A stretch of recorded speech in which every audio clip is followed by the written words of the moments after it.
लेकिन एक सेकंड কি রে তুই এতদিন পরে ছাদের উপরে হঠাৎ করে করতে এলি? কইতে গাইছি তুই মনে জানোস না, মজা লইতেছিস বেড়া। আরে তুই কি আমার বেআইনি মজা লো মুখে করতে আইসো সেটাই তো কবি। আমারে যে পুলিশে ধরে লয়ে গেছে গা, তুই যে পলায়া দৌড় দিলি, এটা কি ভুলে গেছিস গা বেটা? আর মজা লইতে আইছস কে তোরে পুলিশে ধরছে কি লেগে বুঝলাম না। তোর লাগে তো ধরছে, তোর কইলাম আমি ইংরেজি কইতে পারি না, তারপরে তুই শুনলি না। কে কি হইছে এখন? তুই না শিখাই দিছিলি পুলিশে ধরলে কইতাম ইয়েস নো ওকে। হ্যাঁ আমি তো ঠিকই কইছি, তো এখন কি হইছে? আরে বেটা পুলিশে আমার কইলো যে তুই কি চুরি করস, আমি কইলাম যে ইয়েস, এলাকা পুলিশ আমারে দুইটা গুয়ার মধ্যে বাড়ি দিছে। তারপর তারপর কি হইছে? তারপর পুলিশ আমারে আবার জিজ্ঞেস করলো যে তোর লগে কি কেউ আছে, আমি কইলাম নো। ও আচ্ছা আচ্ছা তারপর? তারপর পুলিশ আমারে কইতাছে যে তুই কি আমগুলো থানায় যাবি, আমি বললাম যে ওকে।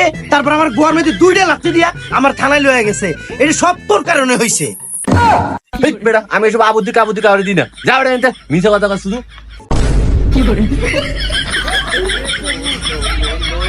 哎呦我的妈！